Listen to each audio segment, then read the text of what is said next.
Ayo cegah diabetes mellitus. Diabetes merupakan induk dari segala penyakit atau mother of diseases. Semua usia berpotensi terkena diabetes.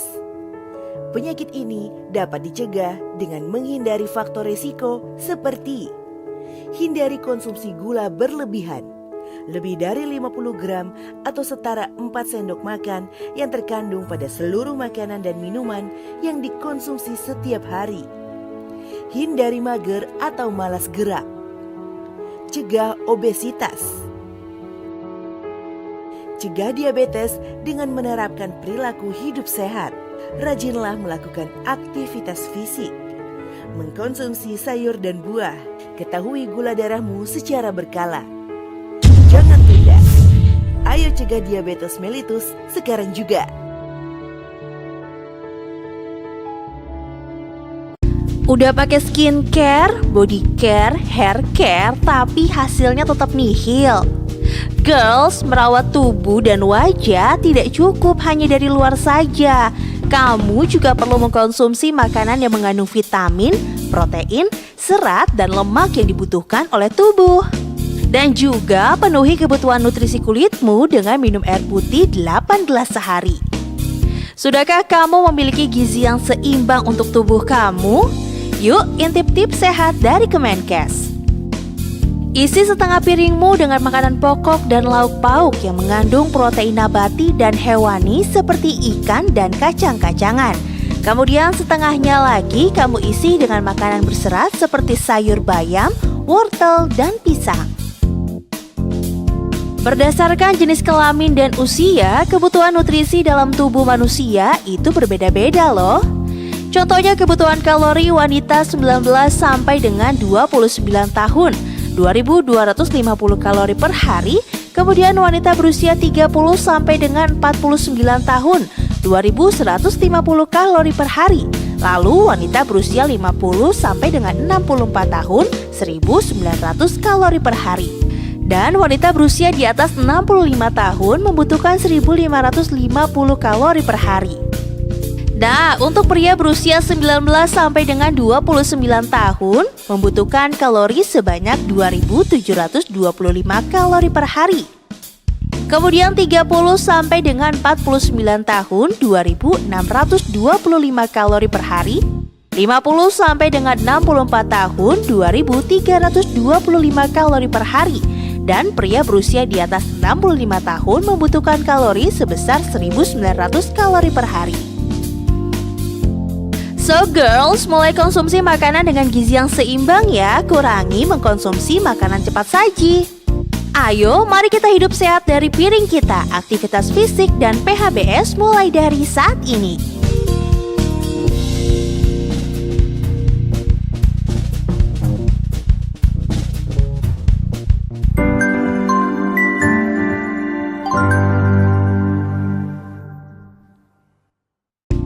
Kamu susah glowing karena wajah terlihat pucat dan lesu, atau nilai kamu jadi turun karena mudah lelah dan susah konsentrasi saat belajar? Waspada, itu gejala anemia. Menurut Badan Kesehatan Dunia atau WHO, anemia adalah suatu keadaan di mana kadar hemoglobin atau Hb dalam darah kurang dari normal, yang berbeda menurut kelompok umur, jenis kelamin, dan kondisi fisiologis. Penderita anemia akan mengalami kondisi 5L seperti lemah, letih, lesu, lelah, dan lalai. Dan biasanya rentan terjadi pada remaja putri yang sedang menstruasi dan kekurangan zat besi. Mengapa demikian? Zat besi adalah salah satu nutrisi yang sangat dibutuhkan untuk proses fisiologis dasar seperti produksi hemoglobin dan fungsi enzim. Tubuh membutuhkan lebih banyak zat besi ketika tumbuh dengan cepat dan ketika sering terjadi kehilangan darah, misalnya melalui menstruasi. Oleh karena itu, remaja putri beresiko lebih tinggi mengalami defisiensi zat besi yang akhirnya menimbulkan gejala anemia.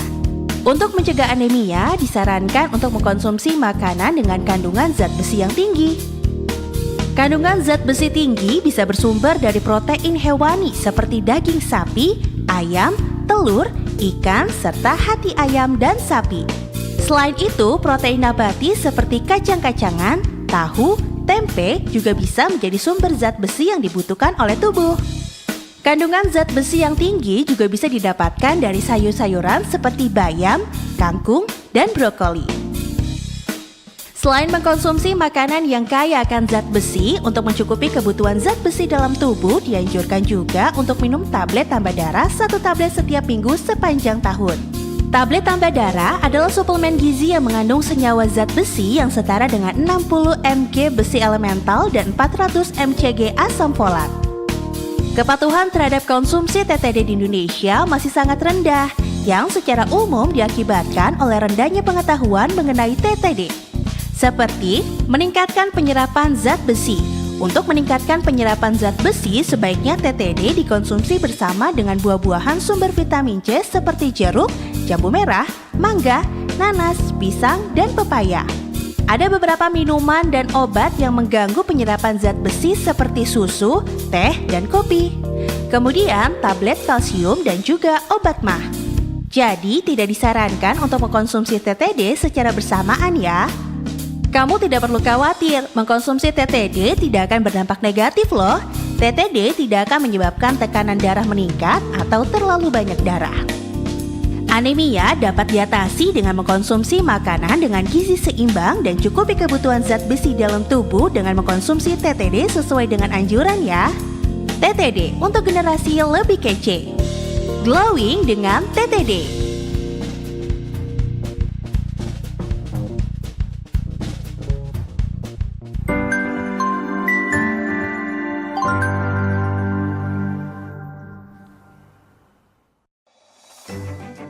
Tahukah kamu, sekitar tahun 90-an, masyarakat kita lebih banyak menderita penyakit menular. Namun sejak tahun 2010, penyakit tidak menular semakin banyak ditemui di masyarakat.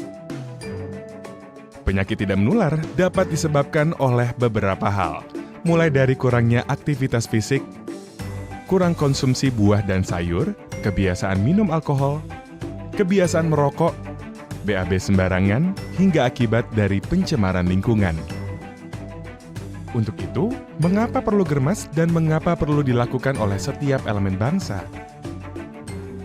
Germas, yaitu Gerakan Masyarakat Hidup Sehat, adalah suatu tindakan yang sistematis dan terencana yang dilakukan secara bersama-sama oleh seluruh komponen bangsa dengan kesadaran, kemauan, dan kemampuan berperilaku sehat untuk meningkatkan kualitas hidup. Tujuan dari Germas adalah agar masyarakat berperilaku sehat sehingga berdampak pada meningkatnya produktivitas penduduk serta menurunkan beban pembiayaan pelayanan kesehatan akibat penyakit. Ada 6 ruang lingkup dalam Germas. Yang pertama adalah peningkatan aktivitas fisik. Salah satu kegiatannya adalah melakukan aktivitas fisik secara rutin minimal 30 menit sehari. Kedua adalah peningkatan perilaku hidup sehat. Perilaku hidup sehat diantaranya berhenti merokok, rajin mencuci tangan, hingga tidur yang cukup. Ketiga, penyediaan pangan sehat dan percepatan perbaikan gizi. Olahlah bahan makanan dengan aman, sajikan sayur dan buah dalam menu sehari-hari dan memberikan ASI eksklusif pada bayi 0-6 bulan. Keempat, peningkatan pencegahan dan deteksi dini penyakit. Dengan memeriksa kesehatan secara rutin, seperti cek tekanan darah, kolesterol, timbang badan, dan deteksi dini kanker leher rahim bagi wanita. Kelima, peningkatan kualitas lingkungan. Dan yang keenam, peningkatan edukasi tentang hidup sehat. Gerakan hidup sehat ini harus terus-menerus dilaksanakan oleh seluruh lapisan masyarakat. Ayo, hidup sehat. Sehat diawali dari saya.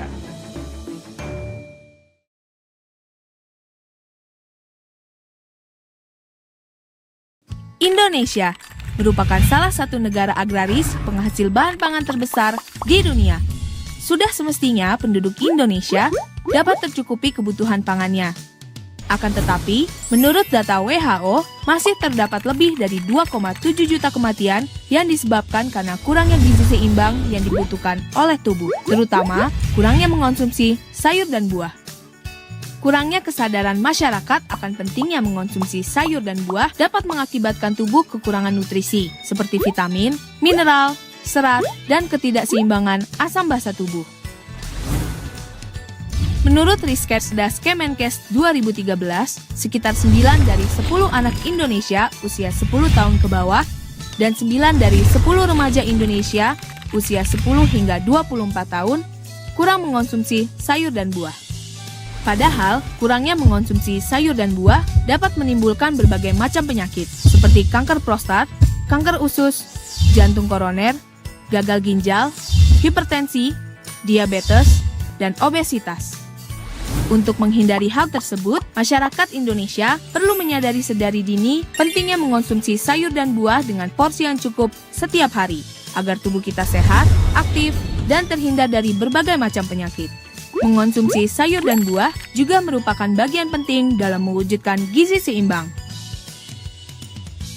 Adapun salah satu cara untuk mengonsumsi sayur dan buah dengan porsi yang tepat adalah dengan memperhatikan porsi pada piring makanku berikut ini. Badan Kesehatan Dunia atau WHO secara umum menganjurkan mengonsumsi sayur dan buah untuk hidup sehat sejumlah 400 gram per orang per hari, yang terdiri dari 250 gram sayur setara dengan 2,5 porsi sayur yang telah dimasak, dan 150 gram buah atau setara dengan 3 buah pisang Ambon. Bagi orang Indonesia, dianjurkan konsumsi sayuran dan buah-buahan 300 hingga 400 gram per orang per hari bagi anak balita dan anak usia sekolah, dan 400 hingga 600 gram per orang per hari bagi remaja dan orang dewasa. Saat ini, masyarakat tidak perlu khawatir akan harga sayur dan buah yang relatif mahal, karena banyak sayur dan buah asli Indonesia yang masih terjangkau harganya, seperti bayam, kangkung, pepaya, pisang, semangka, dan lain-lain. Kita juga dapat memanfaatkan pekarangan rumah kita untuk ditanami sayur dan buah. Selain untuk berhemat, menanam sayur dan buah di pekarangan rumah sendiri juga dapat mempercantik dan memperindah taman kita. Bagi para orang tua yang anaknya susah untuk makan sayur dan buah, tidak perlu khawatir lagi. Kini, sudah banyak inovasi kuliner yang dapat dibuat dengan memanfaatkan sayur dan buah, seperti perkedel jagung, es buah, dan sebagainya. Biasakanlah mengonsumsi sayur dan buah setiap hari, menuju keluarga sehat dan Indonesia sehat. Sayur dan buah setiap hari, sehat dan cerdas, pasti.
Ayo cegah hipertensi.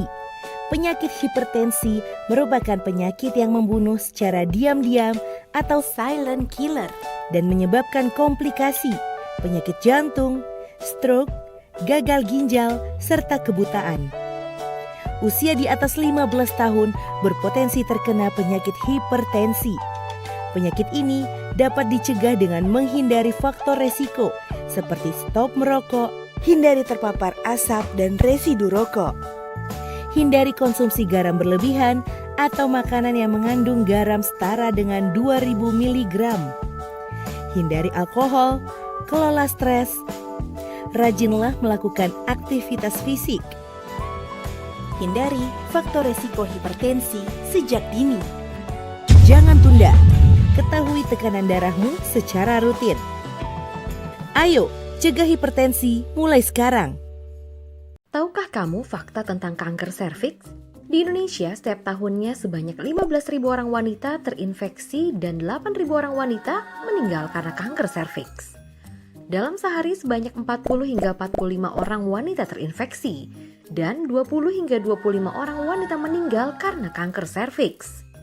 Setiap 1,5 jam, 1 orang wanita terinfeksi dan 1 orang wanita meninggal tiap 1 jam karena kanker serviks. Kanker serviks merupakan kanker yang menempati peringkat pertama penyebab kematian pada wanita di negara berkembang. Kanker serviks adalah kanker yang terjadi pada mulut rahim yang disebabkan oleh virus bernama HPV. Sebenarnya, apa itu HPV? Human Papillomavirus atau biasa dikenal dengan sebutan HPV adalah jenis virus yang menyerang manusia dan bersifat menular. Terdapat lebih dari 250 tipe HPV dengan klasifikasi yang sangat beragam, mulai dari tipe jinak atau low risk hingga tipe ganas atau high risk. HPV tipe jinak dapat menyebabkan penyakit kutil kelamin baik pada wanita maupun pria, sedangkan HPV tipe ganas merupakan penyebab kanker serviks pada wanita. Meskipun kanker serviks hanya menyerang wanita, namun pria juga dapat sebagai pembawa atau carrier. Pencegahan infeksi HPV adalah dengan vaksinasi dan deteksi dini. Bagaimana metode untuk mendeteksi HPV? Cara yang paling umum digunakan adalah pap smear dengan menggunakan metode biopsi serviks, yakni dengan pengambilan sampel dari leher rahim, kemudian dokter memeriksa sel tersebut di bawah mikroskop.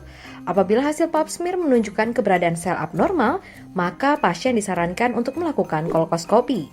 Namun, tes tersebut hanya dapat dilakukan pada wanita dan hasilnya pun sangat tergantung dari keahlian dokter untuk melihat hasil sampling. Pusat Penelitian Bioteknologi Lembaga Ilmu Pengetahuan Indonesia telah menemukan sebuah invensi untuk mendukung proses deteksi yang telah ada dengan penemuan yang lebih baru berupa kit diagnostik untuk mendeteksi dini HPV penyebab kanker serviks atau serviks dengan nomor paten P0021100876. Kit pendeteksi kanker dan kondiloma ini terdiri dari 4 jenis dengan spesifikasi yang berbeda tiap jenisnya. Kit 1 berfungsi untuk mendeteksi semua tipe HPV secara general pada pria dan wanita, baik tipe high risk maupun low risk. Kit 2 selain mendeteksi kanker serviks pada wanita, juga dapat mendeteksi HPV carrier pada pria. Kit 3 untuk mendeteksi kondiloma acuminata atau kutil kelamin pada pria dan wanita. Sedangkan Kit 4 berfungsi sebagai screening pravaksinasi HPV.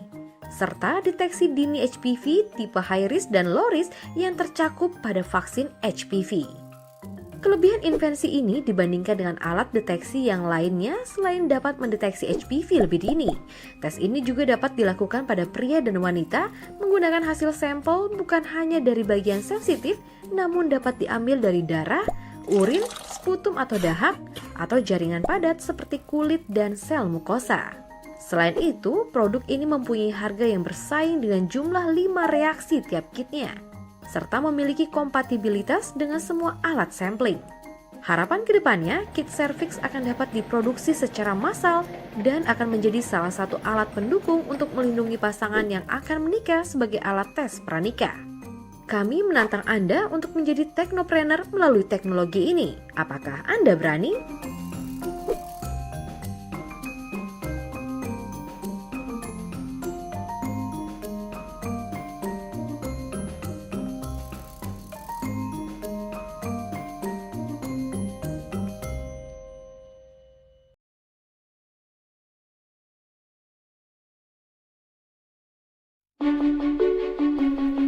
Kemajuan ilmu pengetahuan dan teknologi semakin memudahkan kehidupan kita. Misalnya, kini kita tidak perlu repot-repot untuk berjalan mematikan peralatan elektronik karena sudah ada remote control.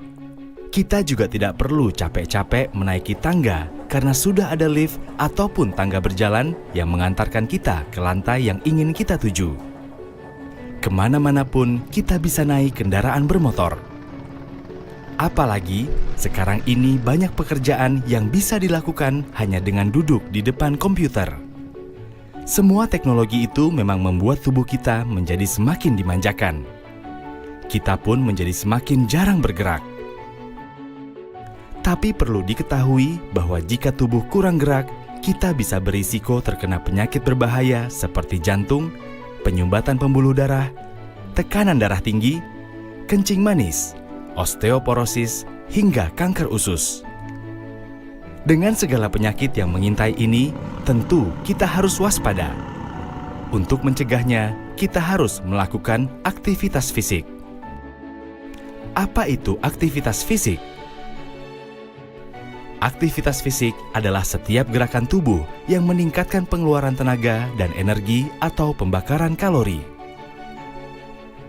Jenis aktivitas fisik yang dapat dilakukan bisa berupa kegiatan sehari-hari, yaitu berjalan kaki, berkebun, kerja di taman, mencuci pakaian, mencuci mobil, mengepel lantai, naik turun tangga, membawa belanjaan, dan lain-lain. Aktivitas fisik setiap hari bisa dilakukan di rumah, di tempat kerja, bahkan di tempat umum sesuai dengan kegiatan yang dilakukan. Aktivitas fisik dilakukan secara teratur paling sedikit 30 menit dalam sehari, sehingga dapat menyehatkan jantung dan paru-paru. Jika melakukan aktivitas fisik secara teratur 30 menit setiap hari, kita akan merasakan sejumlah manfaat berikut ini. Pertama, aktivitas fisik dapat mengontrol dan mencegah kelebihan berat badan bila dilakukan secara teratur. Kedua, menjaga kesehatan dan terhindar dari penyakit. Aktivitas fisik yang dilakukan secara teratur dapat membantu mencegah masalah kesehatan seperti stroke, penyakit metabolisme, stres, kanker, kencing manis, dan artritis atau kelainan sendi. Ketiga, meningkatkan mood atau suasana hati. Aktivitas fisik akan merangsang berbagai bahan kimia otak yang dapat membuat kita lebih bahagia dan santai. Keempat, meningkatkan energi. Aktivitas fisik yang teratur dapat meningkatkan kekuatan otot dan daya tahan tubuh. Kelima, tidur lebih nyenyak. Dengan melakukan aktivitas fisik secara konsisten, tidur kita menjadi lebih cepat dan lebih nyenyak. Dengan begitu banyak manfaat aktivitas fisik, sudah saatnya kita meluangkan waktu untuk menggerakkan tubuh di sela-sela banyaknya pekerjaan. Ayo, lakukan aktivitas fisik agar badan tetap prima dan kesehatan selalu terjaga.